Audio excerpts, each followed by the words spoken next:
Ramlali Singh PG college, Ramlali Singh महिला महाविद्यालय। मैं सर्वेश कुमार सिंह आपको अपने YouTube चैनल के माध्यम से जो भी आपका आधा अधूरा सिलेबस है उसको आगे बढ़ाने का प्रयास कर रहा हूं। महात्मा गांधी काशी विद्यापीठ माननीय कुलपति जी के निर्देशानुसार एवं हमारे रामलली सिंह महाविद्यालय के प्रबंधक एवं अध्यक्ष जी की दूरदर्शी सोच के कारण आप लोगों को इस समय, जबकि पूरा देश कोरोना जैसे वैश्विक महामारी से परेशान है, हम लोग ये चाहते हैं कि हमारे छात्र छात्राओं की परीक्षा, विषय वस्तु, सामग्री, कोर्स बाधित न हो। इस संदर्भ में आपको ऑनलाइन व्हाट्सएप के माध्यम से या यूट्यूब के माध्यम से कुछ न कुछ जानकारी प्रदान की जाए, जिससे कि आप अपने घर रहते हुए विषय वस्तु की जानकारी प्राप्त कर सके। पिछले क्लास में मैंने आपको बीएड सेकेंड सेमेस्टर के second paper assessment of learning में हमने आपको टेस्ट के बारे में थोड़ा सा पढ़ाया था। तो टेस्ट हमने बताया था कि किसी भी परीक्षा में सफल होने के लिए किसी न किसी परीक्षण से होकर हमें गुजरना पड़ता है, जिसमें कि हम अगर पास होना चाहते हैं तो उस परीक्षण में अच्छे नंबर लाना आवश्यक है।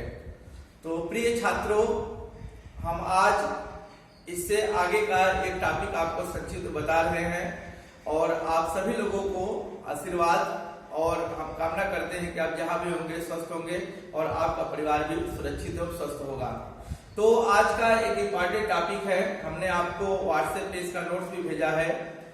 एक टॉपिक है आपका यूनिट सेकेंड में बीएड सेकेंड सेमेस्टर में एनआरटी एंड सीआरटी, जिसका नाम है एनआरटी। एनआरटी का मतलब है, आप देख सकते हैं चार्ट से, एनआरटी का मतलब है नॉर्म रेफरेंस टेस्ट, जिसको बोलते हैं हम मानक संदर्भित परीक्षण, और एक दूसरा है निकष संदर्भित परीक्षण, जिसको बोलते हैं हम सीआरटी, क्राइटेरियन रेफरेंस टेस्ट। ये दोनों ही बहुत इंपॉर्टेंट टॉपिक है और हर साल अक्सर परीक्षा में आपसे पूछे जाते हैं कि what is NRT and what is CRT, are difference between NRT and CRT. तो आपको पता होगा, हमने क्लास के दौरान आपको बताया था कि मानक संदर्भित परीक्षण और निकष संबंधित परीक्षण के बारे में संक्षिप्त चर्चा हुई थी, लेकिन ये बहुत ही जटिल टॉपिक है, बहुत ही इंटरेस्टिंग टॉपिक है कि मानक संदर्भित परीक्षण क्या है और निकष संबंधित परीक्षण क्या है। परीक्षण से तात्पर्य होता है कि किसी भी छात्र को हम ऐसी स्थिति में रखें या ऐसी सिचुएशन में रखें जिससे कि हम उसके वास्तविक गुणों या वास्तविक व्यवहार का पता लगा सके। तो विभिन्न मनोवैज्ञानिकों ने परीक्षण को कई प्रकार से बांटा है, जैसा कि हमने बताया था। उसमें आपका एक टॉपिक है मानक संदर्भित परीक्षण और निकष संदर्भित परीक्षण। तो मानक संदर्भित परीक्षण, तो मानक संदर्भित परीक्षण का अभिप्राय यह होता है कि जो परीक्षण या जो कोई भी टेस्ट एक मानक के आधार पर विकसित किया गया होगा या विकसित किया जाता है, उसे हम मानक संदर्भित परीक्षण कहते हैं। और दूसरा है निकष संदर्भित परीक्षण। तो इसका सीधा तात्पर्य है कि जो परीक्षण एक निकष का मतलब होता है मानदंड या कसौटी के आधार पर विकसित किया गया है, उसे हम निकष संदर्भित परीक्षण कहते हैं। तो छात्रों, मानक संदर्भित परीक्षण को समझने से पहले आपको मानक के बारे में समझना पड़ेगा कि व्हाट इज नॉर्म्स, मानक क्या है। तो सामान्यतः बताया जाता है कि मानक एक संदर्भ बिंदु होता है या एक रेफरेंस पॉइंट होता है, जिसकी सहायता से या जिससे तुलना करके हम किसी भी छात्र के किसी भी परीक्षण में प्राप्तांक की व्याख्या करते हैं। जैसे आप सभी लोग जानते हैं, अभी आप बीएड का एंट्रेंस दिए थे, बीएड के एंट्रेंस का भी एक नाम था कि बीएड एंट्रेंस एग्जाम में वही लोग अप्लाई होंगे जो कि अपने ग्रेजुएशन एग्जाम में 50% मार्क्स लाए होंगे। दूसरा नाम से यह था, सबसे प्रमुख नाम से यह था कि आप ग्रेजुएशन पास हो। दूसरा नाम से यह था कि आपका ग्रेजुएशन में 50% होना चाहिए, तभी आप फॉर्म अप्लाई कर पाएंगे। तो मानक को आप दूसरे प्रकार से समझ सकते हैं कि हमारे यहाँ जितने भी बोर्ड है, संस्थान है, जो भी यूनिवर्सिटीज है, वो अपना एक मानक विकसित की है। सामान्यतः सभी लोग जानते हैं कि हम अगर किसी परीक्षा में 75% से अधिक नंबर प्राप्त करते हैं तो उसे हम ऑनर्स या डिस्टिंक्शन की श्रेणी में रखते हैं। अगर हम 60% से ऊपर हैं और 60 से 74.99% हैं तो उसको हम फर्स्ट डिवीजन की श्रेणी में रखते हैं। अगर कोई छात्र 45% से 60% के बीच है यानी 45 से 59.99 तक है तो उसे हम सेकेंड डिवीजन की श्रेणी में रखते हैं। और कुछ संस्थाएं जैसे 38 से 40 से 45% के बीच में उसको हम थर्ड डिवीजन पे रखते हैं। ये सभी लोग इस बात को अब जानते हैं कि फर्स्ट डिवीजन क्या है, सेकंड डिवीजन क्या है, थर्ड डिवीजन है, यह एक मानक है। और किसी भी छात्र का जब रिजल्ट आता है तो हम इस मानक के अनुसार उसकी व्याख्या करते हैं। और एक चीज ध्यान दीजिएगा कि मानक संदर्भित परीक्षण में हमेशा एक दूसरे की सापेक्षिक स्थिति का पता लगाया जाता है कि एक के सापेक्ष दूसरे की स्थिति क्या है। मान लीजिए किसी क्लास में 100 बच्चे हैं तो उसका अगर एक मानक संदर्भित परीक्षण किया जाएगा तो यह पता लगाया जाएगा कि एक छात्र की दूसरे छात्र की सापेक्ष स्थिति क्या है। क्या यह छात्र कक्षा में सबसे तेज है या मध्यम है या कमजोर है। मान लीजिए कि कोई छात्र अगर 100 नंबर का पेपर देता है और 100 नंबर के प्रश्न पत्र में वो 50 नंबर प्राप्त करता है या 60 नंबर प्राप्त करता है तो केवल इतना कह देने से कि यह छात्र 50 नंबर प्राप्त किया है या 100 में 60 नंबर प्राप्त किया है तो केवल इतना कह देने से उसकी वास्तविक स्थिति का पता नहीं चल पाएगा। क्योंकि हो सकता है कि वो 50 या 60 नंबर प्राप्त करके वो कक्षा का सबसे अच्छा छात्र हो या कक्षा का सबसे सामान्य छात्र हो या कक्षा का सबसे कमजोर छात्र है। केवल इतना कहने से उसकी वास्तविक स्थिति का पता नहीं चलेगा। इसीलिए शिक्षाविदों ने, शिक्षा शास्त्रियों ने कुछ मानक विकसित किए हैं कि उस मानक के आधार पर आपकी व्याख्या की जाएगी कि अगर आप 75% से ऊपर है तो आप समान से दूसरे माने जाएंगे, आप 45 से 60 है तो सेकेंड डिवीजन है, 60 से 75 है तो थर्ड डिवीजन है, फिर 45 से बिलो तो थर्ड डिवीजन है, 38 या 40 से कम है तो आप फेल भी हो सकते हैं, अनुत्तीर्ण हो सकते हैं। तो मानक संदर्भित परीक्षण वह परीक्षण होता है जिसमें एक मानक के आधार पर किसी व्यक्ति या बालक के किसी पर्सनल या समूह में प्राप्त अंकों की व्याख्या हम करते हैं। इसके लिए मानक का विकसित होना बहुत आवश्यक होता है। जैसे यदि कोई लड़का का परसेंटाइल P50 आता है, किसी परीक्षा में वो P50 नंबर प्राप्त करता है तो यह माना जाएगा कि क्लास के 50% बच्चे उससे नीचे है और वह बालक कक्षा के 49% छात्रों से ऊपर है। जैसे एक सामान्य उदाहरण लीजिए आप अपने दैनिक जीवन का, जैसे हमारे यहाँ भारतीय समाज में शादी विवाह को एक अटूट बंधन माना जाता है। तो शादी विवाह की हमारे संविधान में कुछ एज निश्चित की गई है। ऐसा नहीं कि अब जब चाहे जिससे शादी कर सकते हैं। तो हमारे यहाँ भारतीय संविधान के अनुसार शादी विवाह के कोई रूल रेगुलेशन है जिसमें यह लिखित घोषित संविधान है कि भारतीय संविधान के अनुसार लड़के एवं लड़की की शादी तभी होगी जब लड़के का उम्र बॉयज का एज 21 ईयर्स यानी लड़के का उम्र 21 वर्ष होना चाहिए और लड़की का एज 18 वर्ष होना चाहिए। तो यह शादी संवैधानिक रूप से सही मानी जाएगी और इससे कम उम्र की शादी संवैधानिक रूप से सही नहीं मानी जाएगी। तो हम शिक्षा के क्षेत्र में देखें तो मनोवैज्ञानिक परीक्षण में, बुद्ध उपलब्धि क्षेत्र में या कोई भी जो एग्जाम देते हैं, वनडे एग्जाम देते हैं, वहां अधिकांश जगह हम मानक संदर्भित परीक्षण का प्रयोग करते हैं। दूसरे शब्दों में आप यह भी कह सकते हैं कि मानक संदर्भित परीक्षण आम रूप से प्रचलित परीक्षणों का एक रूप होता है और उसे हम परंपरागत परीक्षण भी कहते हैं। प्राचीन समय से अब तक हम लोग ज्यादातर मानक संदर्भित परीक्षण का ही प्रयोग करते हैं और आप लोग भी जो परीक्षा देते हैं वह ज्यादातर मानक संदर्भित परीक्षण का उदाहरण है। क्योंकि इसमें कभी कभी आप देखते हैं कि किसी एंट्रेंस एग्जाम में आपका नंबर माइनस भी आता है तो भी आपको कहीं न कहीं प्रवेश मिल जाता है। क्योंकि वो मानक पहले से विकसित किए होते हैं कि हम इस परीक्षा में उन्हीं को अप्लाई करेंगे जो कि हमारे मानक के अनुसार होंगे। लेकिन यह फिक्स नहीं होता है कि उस मानक के बाद उनका नंबर कितना हो। इसके विपरीत छात्रों की एकदम निरपेक्ष एब्सोल्यूट स्थिति का पता लगाने के लिए 1963 ईस्वी में एक महान शिक्षा शास्त्री रॉबर्ट ग्लेसन नाम है, रॉबर्ट ग्लेसन ने 1963 ईस्वी में निकष शब्द का प्रयोग किया कि निकष संदर्भित परीक्षण क्या है। तो निकष संदर्भित परीक्षण में निकष का मतलब होता है कसौटी या मानदंड।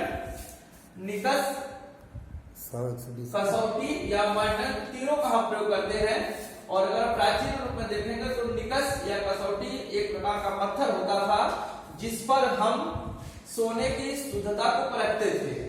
जैसे कोई पत्थर होता है गोल्ड, जैसे सोना है तो सोने को उस पत्थर से हम रगड़ते थे, उस पत्थर से रगड़ने से सोने की क्वालिटी का पता चलता था कि ये सोना 18 कैरेट का है 22 कैरेट का है।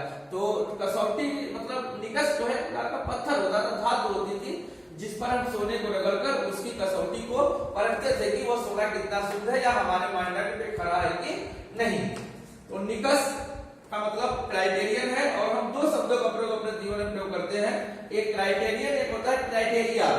क्राइटेरिया का प्रयोग आप दिन प्रतिदिन अपने दैनिक बोलचाल की भाषा में करते हैं। और आपको ये बता दें कि क्राइटेरियन एक वचन है, सिंगुलर नंबर है, और क्राइटेरियन प्लूरल नंबर है, बहुवचन है। दोनों में थोड़ा सा अंतर समझ लीजिए, दोनों ही बहुत इंपॉर्टेंट है। तो निकस शब्द का प्रयोग ज्यादातर हम लोग इस संदर्भ में करते हैं कि निकस संदर्भित परीक्षण वह परीक्षण होता है जिसमें छात्र की सापेक्षिक स्थिति का पता न लगाकर हम इसके निरपेक्ष स्थिति का पता लगाते हैं कि एक छात्र की अपनी वास्तविक एक्चुअल पोजीशन क्या है। ध्यान से सुने, मानक संदर्भित परीक्षण का सबसे प्रमुख तत्व होता है कि इसमें एक छात्र की एक समूह में, एक क्लास में, एक विद्यालय में सापेक्षिक स्थिति का पता लगाते हैं कि बालक अपने वर्ग में या अपने क्लास में उसकी सापेक्षिक स्थिति क्या है, कक्षा में उसकी क्या पोजीशन है, कक्षा के कितने छात्र उससे अधिक है पढ़ने में तेज या कक्षा के कितने छात्र उससे कमजोर है। लेकिन निकट संदर्भित परीक्षण में सापेक्षिक स्थिति को छोड़कर उसकी निरपेक्ष, उसकी वास्तविक स्थिति का पता हम लगाते हैं कि निरपेक्ष रूप से उसकी रियल पोजीशन क्या है। यहाँ एक चीज आप समझ लीजिए कि एक क्राइटेरियन और क्राइटेरिया, क्राइटेरिया शब्द का प्रयोग अपने दैनिक जीवन की बोलचाल की भाषा में अक्सर करते रहते हैं कि ये उनका क्राइटेरिया है, उनका क्राइटेरिया ये है, उनका क्राइटेरिया है। तो क्राइटेरियन एक वचन है, क्राइटेरिया बहुवचन है। तो क्राइटेरिया का मतलब है, जैसे एग्जांपल हमने ऊपर दिया था कि शादी विवाह को लेकर, तो शादी विवाह के लिए जैसे मानक है कि भारतीय संविधान के अनुसार बॉयज की एज 21 वर्ष होनी चाहिए और गर्ल्स की एज 18 वर्ष होनी चाहिए। लेकिन उसके साथ जब हम कहीं शादी विवाह के लिए जाते हैं तो वहां से कन्या पक्ष से एक डिमांड आता है कि लड़का नौकरी वाला होना चाहिए। ये तो मानक हो जाएगा कि 21 वर्ष का लड़का होगा, 18 वर्ष की लड़की होगी और तभी ये विवाह वैलिड या वैध संविधान के अनुसार मानी जाएगी। लेकिन यहाँ पे एक वचन और बहुवचन में थोड़ा सा यहाँ पे क्राइटेरियन और क्राइटेरिया सब में डिफरेंस समझ लीजिए। अगर कोई कन्या पक्ष का आता है पिता भाई, तो वह अगर ये डिमांड करता है या मांग करता है कि लड़का हमारा जिससे शादी करनी है वो सर्विस में होना चाहिए, अगर सर्विस में होना चाहिए तो वह क्राइटेरियन नहीं है, एक वचन है कि लड़के के लिए एक डिमांड है वो सर्विस करना चाहिए। लेकिन अगर क्राइटेरिया के अलावा वो क्राइटेरिया भी डिपेंड करता है, क्राइटेरिया भी पता लगाता है। क्राइटेरिया में जैसे दो तीन चीजें, लड़के की हाइट 6 फीट होनी चाहिए, उसका कलर साफ होना चाहिए, उसकी प्रॉपर्टी अच्छी होनी चाहिए, तब हम उस लड़के से अपनी कन्या का या अपनी लड़की का शादी करेंगे। तो यहाँ पे ये आपका हो जाएगा क्राइटेरिया। क्राइटेरिया क्राइटेरियन से अलग होगा और नाम से बड़ा होगा आपका। जैसे एक वचन है ये बहुवचन है। आप जानते हैं कि जैसे लोग समाज में देखते होंगे कि अक्सर शादी विवाह की लड़की देखने जाते हैं तो लड़की देख लेते हैं, फिर बताते हैं लड़की ठीक है, लड़की ठीक है, सब ठीक है। उसके बाद क्राइटेरिया निर्धारित की जाती है कि अब शादी तब होगी जब आप हमारे डिमांड या हमारे क्राइटेरिया का पूरा करेंगे। और क्राइटेरिया हम जानते हैं कि बहुत सारी चीजें कि हमें इतना पैसा चाहिए, गाड़ी चाहिए, घोड़ा चाहिए, दुनिया भर की बातें आपके सामने प्रस्तुत की जाती है। तो क्राइटेरिया को ध्यान रखते हुए फिर आगे उसकी चर्चा होती है। यहाँ पर हम आपको बता दें कि मानक संदर्भित परीक्षण के साथ साथ निकट संदर्भित परीक्षण किया जाता है और दोनों का प्रयोग हम शिक्षा में इसलिए करते हैं जिससे कि किसी भी चीज की हमें वास्तविक जानकारी मिल सके। दोनों का प्रमुख उद्देश्य है शिक्षा के क्षेत्र में सुधार लाना। या हम जितने भी परीक्षण करते हैं उन सबका प्रमुख उद्देश्य होता है कि हम शिक्षा के क्षेत्र में सुधार लाएं। तो आप बता दें कैसे, कि मान लीजिए कि BHU बनारस हिंदू यूनिवर्सिटी अपने किसी कोर्स के लिए कोई एग्जाम या एंट्रेंस एग्जाम रखती है तो उसमें नार्म्स और क्राइटेरिया दोनों लिखती है। तो नार्म्स जैसे मान लीजिए कि BHU अपने यहाँ BA एंट्रेंस एग्जाम करवाती है, हर साल सब लोग जानते हैं कि सारे एंट्रेंस एग्जाम BHU होते हैं, तो BA का एक एंट्रेंस एग्जाम करवाती है।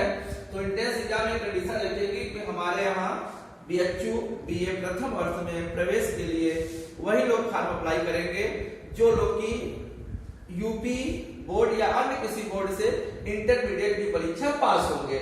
ये हो जाएगा मानक। उसके बाद वो क्राइटेरिया डिपेंड कर देगा, वो जैसे फार्म निकालेगा और बता देगा कि हमारे यहाँ बीएचयू बीए प्रथम वर्ष में 200 सीटें हैं, हम 200 सीटों को प्रवेश लेंगे। जो भी छात्र छात्राएं फार्म अप्लाई करेंगे उनके लिए नाम से कि इंटर पास होना चाहिए। उसके बाद वो क्राइटेरिया बताएगा, क्राइटेरिया में बताएगा कि हम एडमिशन उन्हीं करेंगे जो हमारे इस क्राइटेरिया को फॉलो करेंगे। जैसे कि मान लीजिए उसने 2000 फार्म बेचा, 2000 लोगों ने बीएचयू बीए प्रथम वर्ष में प्रवेश लेने के लिए परीक्षा फार्म भरा। उसके बाद उसमें से मान लीजिए कि 1000 लोग प्रवेश परीक्षा में पास हो गए, 1000 लोग फेल हो गए।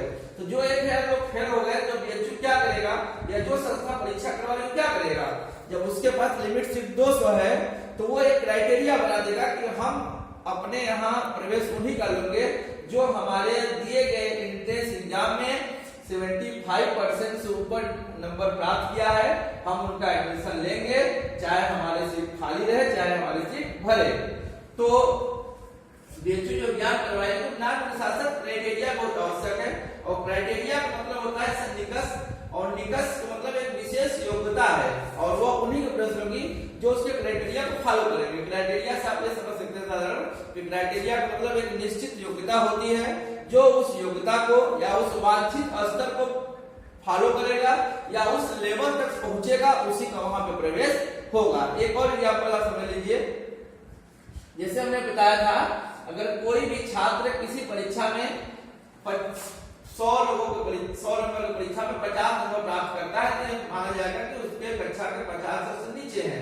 लेकिन क्राइटेरिया क्या होता है कि अगर कहा जाता है कि आप 25 शब्द याद कीजिए और 25 शब्द में अगर वो छात्र 22-23 शब्द को याद कर लेता है तो यह माना जाएगा कि वह छात्र अच्छा है या पढ़ने में अच्छा है, और इसमें किसी अन्य छात्र से तुलना कोई आवश्यक नहीं होती है।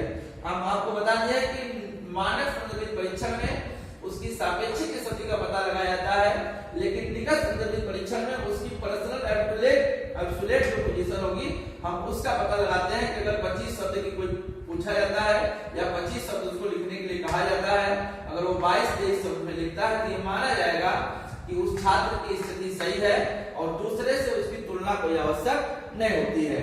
निकट संदर्भित परीक्षण का और एक एग्जाम्पल है, जैसे कि मान लीजिए कि आपको कहीं आर्मी में भर्ती होना है, तो आर्मी में भर्ती करने के लिए मानक होगा कि आप हाई स्कूल पास हो, लेकिन जो क्राइटेरिया बनाता है, जो सेना का अफसर होगा, सेना के जवान होगा, जो हमारे भारतीय इंडियन कॉन्स्टिट्यूशन होगा, उसके अनुसार एक क्राइटेरिया डेवलप की जाती है कि हम उन्हीं का इसमें भर्ती करेंगे जो कि नाम से कि हाई स्कूल पास हो। उसके तक क्राइटेरिया डिफाइन करेगा वो कि हम उसका प्रवेश लेंगे जिसकी हाइट 6.5 फीट से ऊपर हो, जिसका सीना 76 सेंटीमीटर हो, जिसकी लॉन्ग जंप 9 फीट 10 फीट की हो और उसकी एज 17 से 21 साल की हो। तो ये होता है क्राइटेरिया। तो इस प्रकार से हम शिक्षा के क्षेत्र में मानक संदर्भित परीक्षण और निकट संदर्भित परीक्षण दोनों का प्रयोग करते हैं। मानक संदर्भित परीक्षण में एक छात्र की दूसरे छात्र की सापेक्षिक स्थिति पर ज्यादा बल दिया जाता है, जबकि निकट संदर्भित परीक्षण में उस छात्र की निरपेक्ष स्थिति का पता लगाया जाता है कि वास्तव में उसकी कंडीशन क्या है। तो इस प्रकार से आप मानक संदर्भित परीक्षण और निकट संदर्भित परीक्षण दोनों का अध्ययन कर सकते हैं। मानक संदर्भित परीक्षण वह परीक्षण होता है जिसमें कोई मानक विकसित होता है और किसी भी छात्र की प्राप्त अंक की व्याख्या या किसी भी छात्र की किसी भी परीक्षण में जो प्राप्त अंक होता है उसकी व्याख्या हम उस मानक के संदर्भ में करते हैं। और निकट संदर्भित परीक्षण में किसी भी छात्र की व्याख्या, वो जो क्राइटेरिया है उस क्राइटेरिया या विशेष योग्यता या मानदंड या कसौटी के आधार पर करते हैं कि आपने उस क्राइटेरिया या उस कसौटी को कितने स्तर तक प्राप्त किया है या उस क्राइटेरिया या कसौटी पर आप कितने खरे उतरते हैं। छात्रों, हमें उम्मीद है कि आपको यह वीडियो समझ में आया होगा। बाकी हमने कुछ नोट्स भी दिया है, कोई समस्या होगी तो आप कॉल करके पूछ सकते हैं। धन्यवाद।